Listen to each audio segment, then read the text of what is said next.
राजगांगपुर और सुंदरगढ़ अबकारी विभाग पक्षर मिलित अनुकूल्य चढ़ाऊ कर राजगांगपुर और कुत्रा अंचल विभिन्न स्थान विपुल परिमाण में देशी विदेशी मद जबत करने सह 4 जन को गिरफ्त कर सफल होते। सुंदरगढ़ जिला अबकारी mobile squad inspector Shri Rabinarayan Pradhan एवं राजगांगपुर अबकारी थाना अधिकारी श्री सत्यजित सामल नेतृत्व में राजगांगपुर थाना अंतर्गत बांटुपड़ा बगीचापड़ा कुकुड़ा एवं कुत्रा थाना अधीनस्थ खटांग अंचल चढ़ाऊ कर देशी विदेशी मद जबत करने सह 4 जन को गिरफ्त कर राजगांगपुर अबकारी विभाग पक्षर ओडिशा एक्साइज केस रे मामला रुजु करा जाई राजगांगपुर गोष्ठी शास्त्र केन्द्र 4 जन स्वास्थ्य जांच करने पर विचार विभाग हाजत को पठा जाइतिबा विभाग अधिकारी सूचना देते।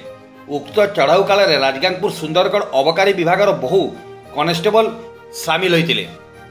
सुंदरगढ़ जिला राजगांगपुर देवव्रत मित्र रिपोर्ट, क्रांति ओडिशा।